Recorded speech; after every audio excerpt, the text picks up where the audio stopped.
Namaste, Sirsasana headstand tutorial. First, I'm going to give you some theoretical background on the headstand. Please don't do this video if you haven't found the base and the core, and maybe you want to watch the video that I have uploaded first on headstand with the wall help. So the idea is when you are in inversion, your diaphragm is more activated and it's more easy to create this exhalation phase. So maybe you see your belly more activated and more outside moving when you are exhaling. And it's absolutely normal, okay? The secondary breathing muscles related with the exhalation are more active. Now let's move to the other idea. Where is the head? In what position you put your head? Now, if you count from the top of your ears and to the top of your head, you see that somewhere there is the central part, okay, on the flat part of your head. But we want to move a little bit, maybe 1 or 2 fingertips more forward towards your forehead, not in the forehead, but towards your forehead, to have this neutral C-spine, neutral neck. The neck by its nature is more curved, has a more, let's say, back bend, and we want to have in the nucleus pulposus inside the intervertebral discs to remain in the center and not moving, collapsing back or forward. This will going to create a risky joint, and maybe because we add some weight there, it's a load-bearing exercise. We don't want to have the nucleus pulposus having moved more forward or backward, okay? So in all the load-bearing exercises, we want the neutral intervertebral disc, and this is a safer way to practice. Now, we try to skip. We don't do this. We don't do this. Repeat after me. We don't jump to enter in a headstand. We don't jump because there the neck takes extra weight. It's extra load that it has to carry, and by nature the neck hasn't been constructed, let's say, through the years of evolution to bear our body weight. But we try, that's why we do the handstand, to move the weight and distribute it evenly by the power of our shoulders and distribute the weight between the elbows and the palms. So this actually is taking and your shoulders more of your weight than your shoulder, okay? That's why I'm telling you, maybe use a tool like some of the famous tools that are circulating in outside there, and you can have a handstand without creating this load on your joints, or even you can use your blocks, have 2 lines of blocks. So check please this video that I speak about headstand, having this freedom on your neck. Let's say that your core is more active and your spinal extensors are more active, and the spine has eliminated its rounded shape. So now we move to watch entrance, final shapes, and reels, how to play while into the pose. So I'm not going to show you a jump method, okay? However, I see people who have a really active, it's not for all, okay? I'm just saying, some people who have really active core and have everything synergetically working, they can jump, okay? But we don't teach that, and we don't do that as practitioners as well. I don't do personally. So the idea is walk and find the shape. Let's start playing with some shapes of ideas and exercise how to enter. It's not just one way to enter. So we have moved away from our possibilities, the jump, and we're trying to watch some other way of entering. So let's start with this. Okay, all the theoretical background on how you place your palms, you will find it in the video with the wall. But here I'm going to summarize, sum up some basic ideas. So start with interlacing your fingers, make a fist, and moving your elbows away. So you see the muscles of the forearm the muscle, this inner thing going more internally. We do that from the beginning because we don't want to have this action while we're in inversion, because this might exit us from the pose. There we try to check these two shapes. Where is my fist? Away from my fist, exactly on the bottom side, before my fist goes my forehead. Sorry, the top of my head. Otherwise, the method I personally choose, and this is what I teach, I open my fist and inside there I move my head, and maybe my little fingers are pressing on the floor. So the theory there says if you stress too much your fingers, so they're really red and really active, this is an indication of one, fear. So you put too much tension there in order for you not to fall, or it's an innately the body is doing it, giving you this extra push from your fingers to take something that somewhere else maybe you don't have. Maybe you don't have the power in the shoulders. Maybe you don't have the power in the belly. So don't worry if your fingers are really overworking, but check, is it actually needed? Is my body actually needed to take this extra power from my fingers, okay? Or am I really pushing myself in something that is not needed? Because, let's say, for fear, or because I'm used to it. It's a pattern that is not needed. Okay, so let's have some nice time there, playing with the base. The shoulders don't have to be totally aligned with your elbows. Your elbows can be slightly more apart. And this is totally a matter of the construction of your scapulas and how you use your arms in your daily life and in your practice. So if your arms can really come and align with your shoulders in the lifting action, maybe your shoulders can be more aligned with your elbows. Otherwise, if you have tight upper back, maybe the elbows are more away. But the idea is not to be too much away, okay? Not this Shaolin style. It's more close. If they can't be totally aligned with your shoulders, if they cannot be totally aligned with your shoulders, don't worry, it's absolutely okay. So, after having said all this theoretical background, maybe it's time to start with a practice. Entrance. Find your base, tuck your toes, and as we're doing downward facing dog, lift your pelvis up and start walking your legs. Don't worry if your hamstrings are tight and the back kinetic line is not allowing you to have this straight like this, let's say, shape.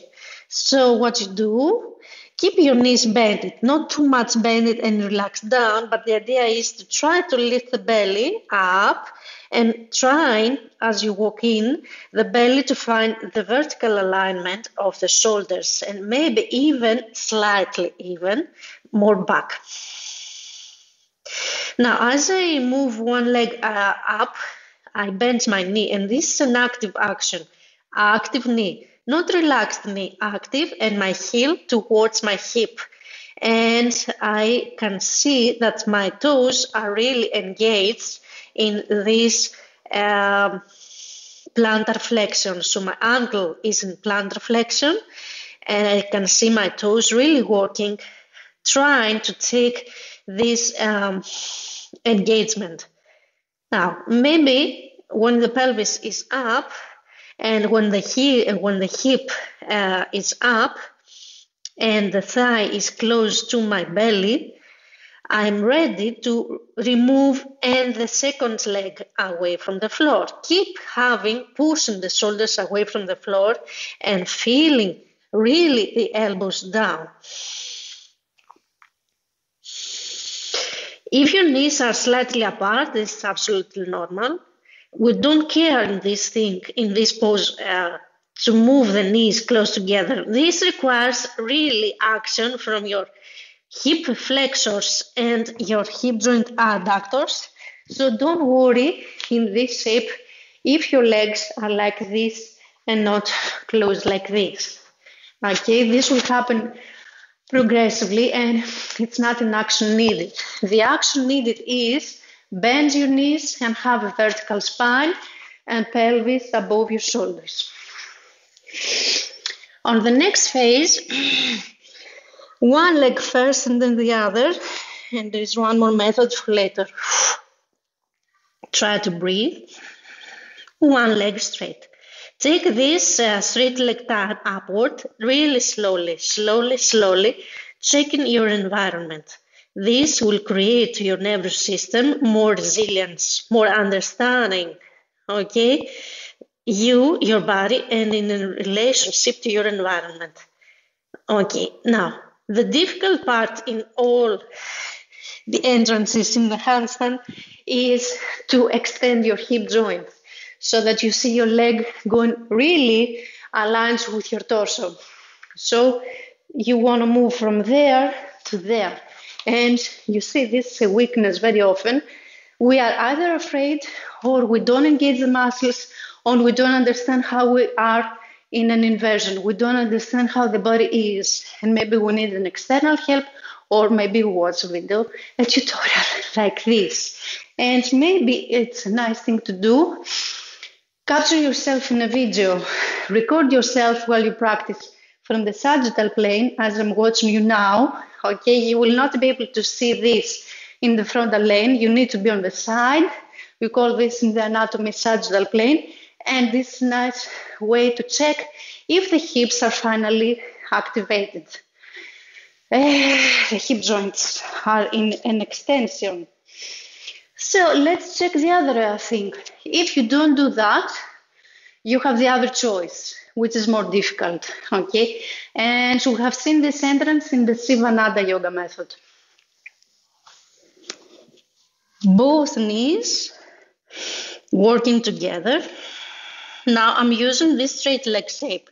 This is a base for the dolphin pose. Dolphin on the toes. This is a dolphin actually, the heels down. And this is the dolphin on the toes. Both legs together. Maybe one and then the other. Or maybe at the same time, both of them, but please don't jump. Okay. Now, the Sivananda method says slowly lifting your legs up, keeping them bended, okay? And your hips go to the extension. Hips from bend to extend shape. Now there, maybe you feel more fear coming because what is going on? Your mass weight is changing placement.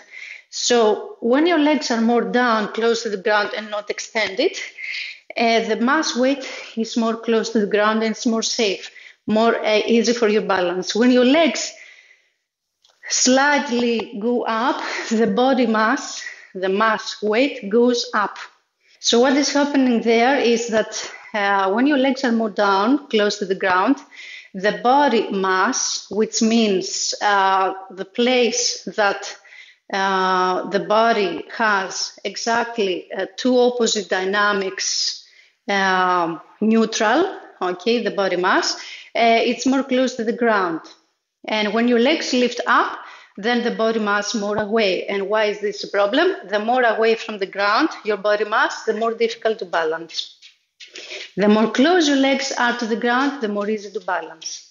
Keep watching this video. I'm going to show you the easy way to learn the handstand, applying this rule, working on your body mass. Okay? Okay. Now, from this part, when your body mass moves with legs going up, you need thrust and you need core. And you should do this slowly. Don't jump. Okay? Let's try this with straight legs and both legs, or one first and then the other. Free choice entrance. Time to extend the hip joints. Do this really slowly. Keep your feet together. The knees don't have to be together here, okay? You choose. It's really matter of your hip adductors and flexors. You can stay there. From there, by the way, start some other nice shapes of headstand. Okay? Now check maybe a little more, a little more. If you feel tired, you're allowed, of course, to breathe, opening your mouth and taking deeper exhalation. It's a nice way for the body to take energy. Double exhalation, you're in a tired mode, okay? Or giving the muscles produce more work. Let's try this one more time now and see how to straighten the legs. Okay.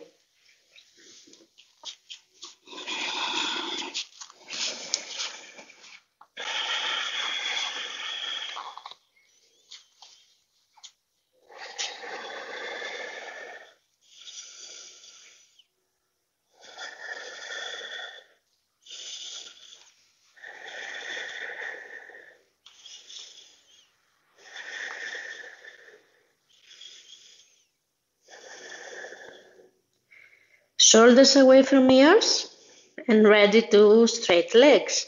Don't worry, engage your toes. So some maybe feel here, I'm not gonna do it. Oh, maybe I'm afraid, okay? Don't move to the next level. The risk to fall in a headstand, maybe it's high because we don't know how you fall. You will fall to the side, backwards, what weight your neck will take while you fall. So if you don't feel ready to really straight your legs, exit and try, exit and try. Every time you practice, you create a new neuromuscular memory, you prepare the body working towards this skill, okay? Let's do this a few more times. I'm actually working with you in a real time, so you can practice with me and exit and try again, exit and try again.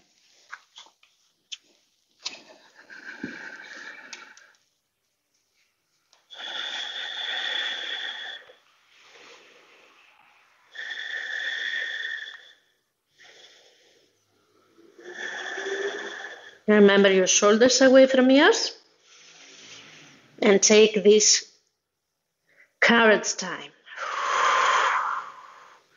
Now the legs don't have to touch one the other, okay? Let's repeat this one more. The feet don't have to touch one the other.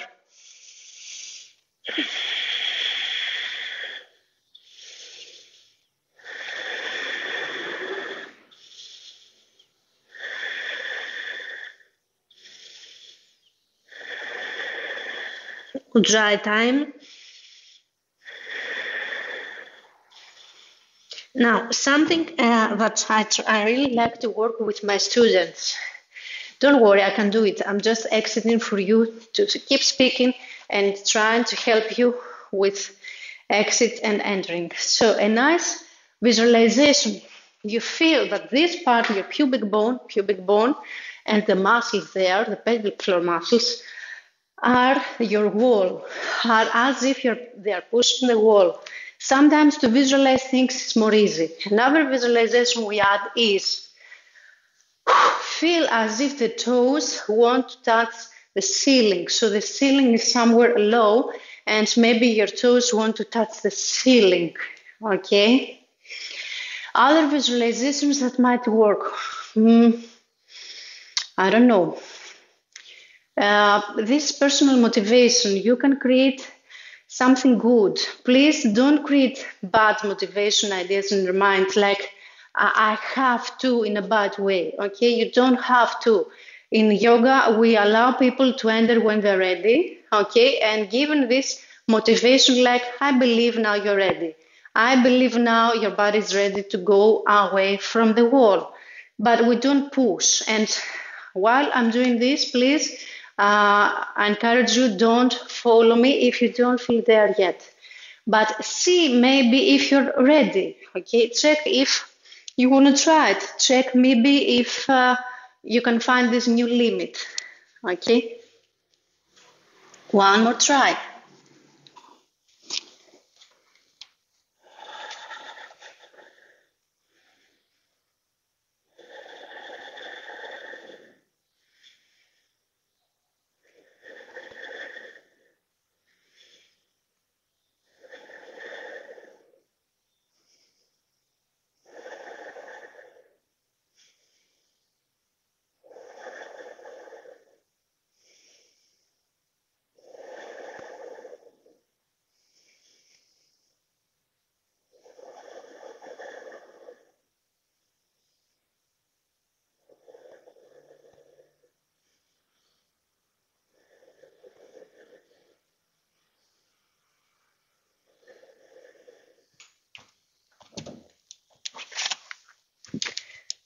So if you don't ever make straight hip joints, you will never find easiness. We want to eliminate the opposition, the opposite dynamics working from the back and forth side of the body, and we want to escape finally the gravity. So we want to have a real straight time. One more time. This is maybe the last.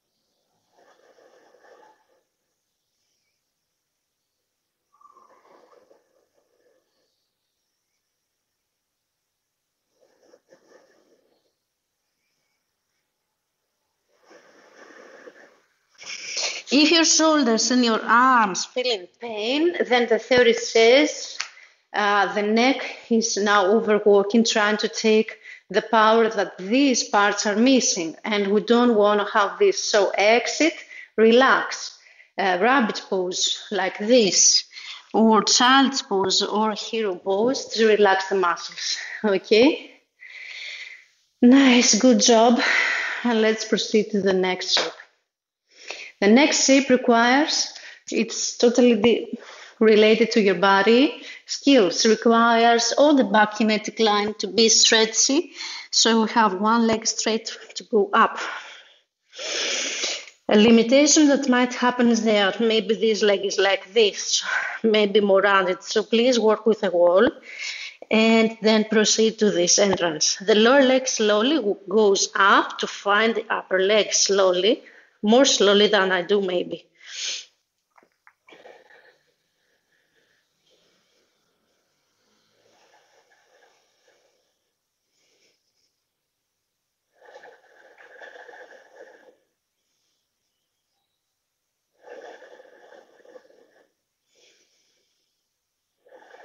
The same leg goes down, and maybe you want to try then to enter with the other leg. Okay?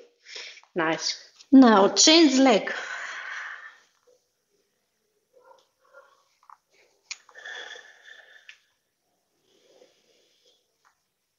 Now change leg.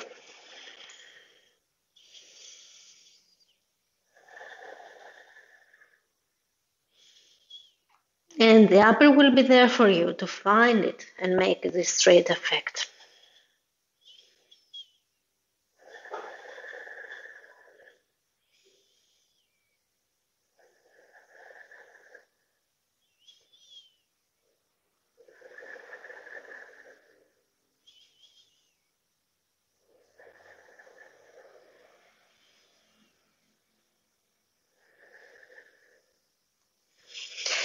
There is a point that for everyone, the opposites are eliminated. The opposites are going to the 0 point. Depending on the construction of your pelvis and depending on your elbows and your shoulders, basically your shoulders and your arms strength, then if you move your hips more straight like this and your legs more really vertical, maybe your elbows will slightly don't touch the floor anymore. Okay, so personally I allow students even their legs to be slightly forward as I'm doing now. Okay, so if the basis is not solid and your shoulders are slightly not pushing too much anymore and you see them slightly lifted, then the legs are allowed not to be vertical. Okay, and this is why these people and me now in the real human method, I'm showing you the legs not to be totally straight. Okay, but the more you keep activating the shoulders and pushing and moving the shoulders away and having neutral scapula, shoulder blades, then you are allowed you will be able to have straight hip joints, extended, and straight legs. Do this one more time. Choose what leg is easier for you or what you want to work more.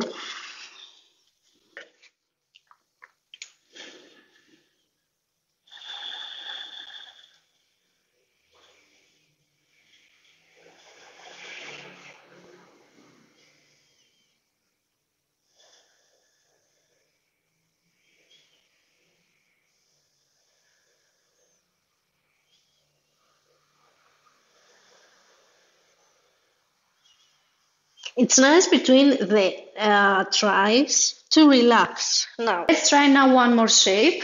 So we did 2 shapes so far, 2 entrances. Let's check one more entrance, and I believe it's easier. Okay, if you have a straight spine, not rounded, straight spine, you can start with having legs more low to the ground. When your body mass is more down to the ground, your body mass, then it's easier for you to handle the balance. When the legs go up, the balance is not so easy because you are more away from the floor, the body mass is more away from the floor, and the body tries more things, okay, for you to not to fall. So let's start with the stacked legs now.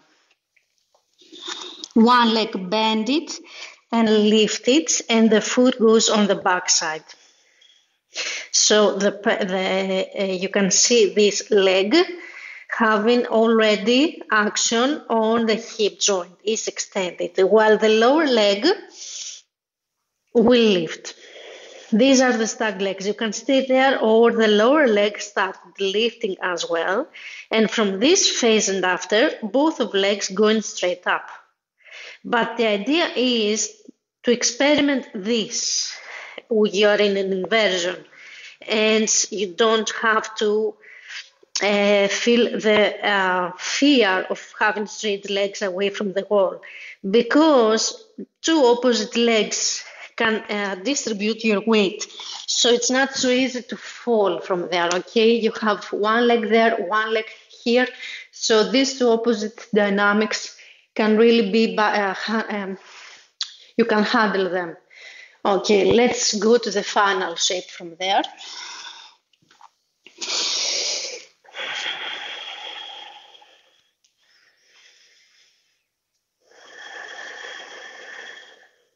So one leg straight, or at the same time straightening.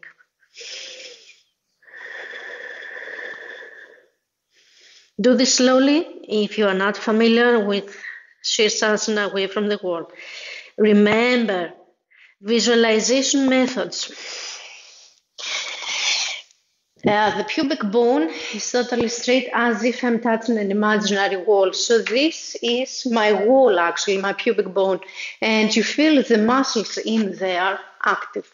Another visualization technique is to imagine as if your feet balls, your toes, your heels, depends how you want to have your feet.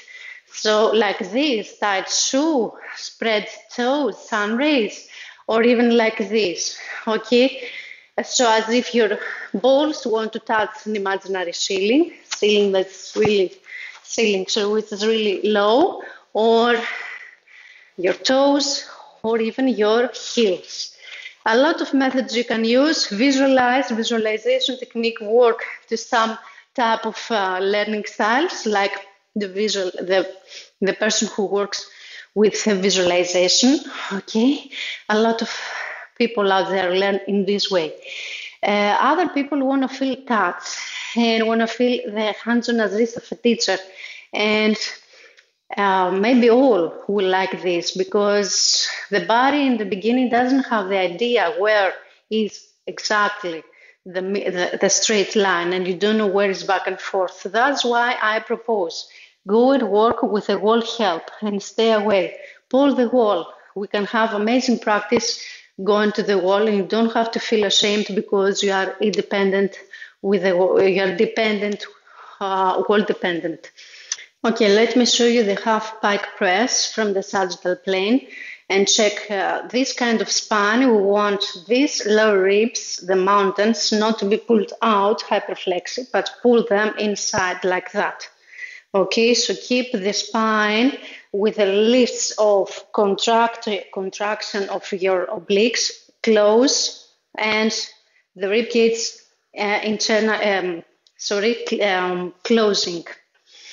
Okay, so pike press drills from the sagittal plane.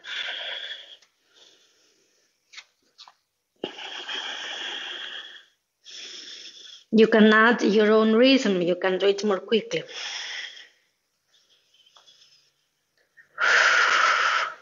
You don't have to touch the floor or touch it, and please don't jump, okay? If you jump, there is a risk for your pelvis to go more back, uncontrolled. Let's check now one more entrance. This kind of legs from prasarita padottanasana shape, okay? One more shape from padottanasana, the umbrella is straddle legs, straddle, not so much full split, but it is a kind of split, 90 degrees open. And the more close your feet, the more close to the line of your head, the more difficult to enter. That's why we enter from somewhere like there, not from too much there. This is more difficult for the pelvis, for the legs, to hover, and requires the pelvis to be up from the beginning. So you can start from there.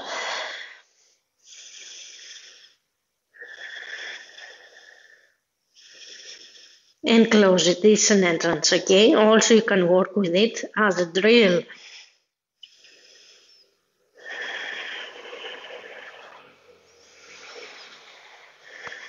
You can close as you started, optionally. The pelvis should go a little more back.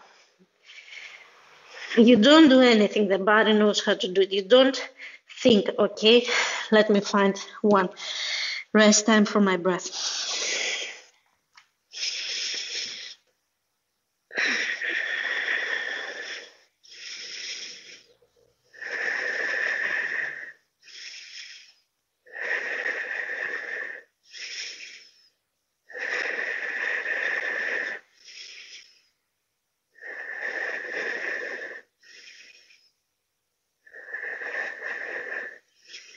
Okay, I'm not there today. I feel really overworked my shoulders. You can exit with another way. Let's try this one more time. Padottanasana entrance, more difficult. I repeat directions. If your legs are aligned, feet aligned with your head, more difficult to hover the legs up. But if you start from there, maybe it's more easy and the pelvis will hover afterwards. You choose. Check the flexibility there, okay? And finally, you find the middle line and you close. You can exit easily. One leg down and then the other. Okay, relax your shoulders. These are difficult things, difficult entrances. Let's check now one more drill. Take some breath first of all.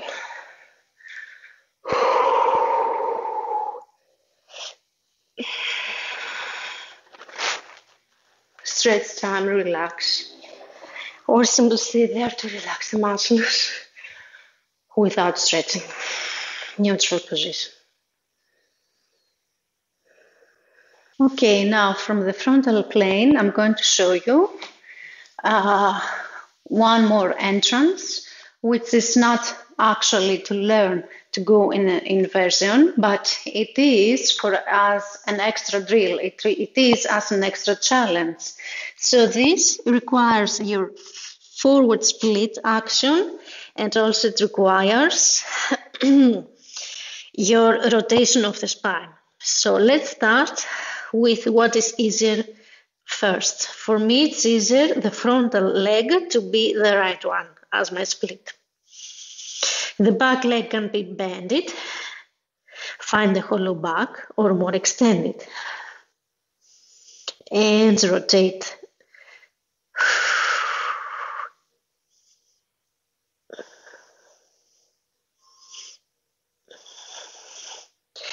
From there, you can either low down and take some time to relax, or in order to change side, use this, what we call helicopter legs. So you try to change the spine rotation and rotate the other side as you change your legs. And the effect is something like this. I will start again with my best leg, okay?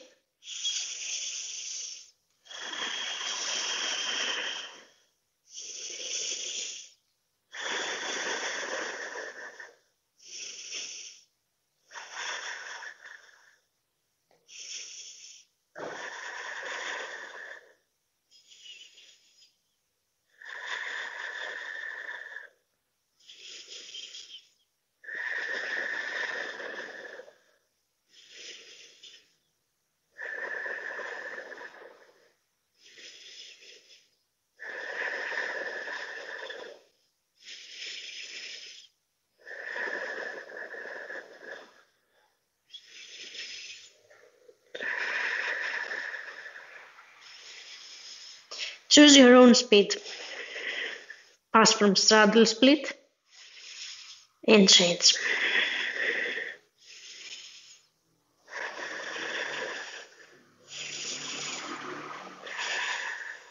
Don't forget the hollow back.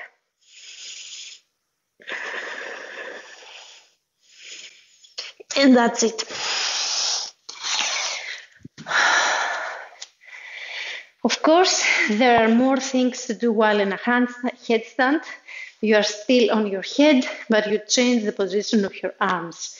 So you can have one arm there and the other free somewhere there. Or you can have Salabha Sirsasana, that the palms are pressing like in a push-up. And a lot of stuff that you can add in this practice. I recommend first, it's easier to create some force, power in your shoulders and the joints there, and find the entrances, and then try to change this solid, stable base.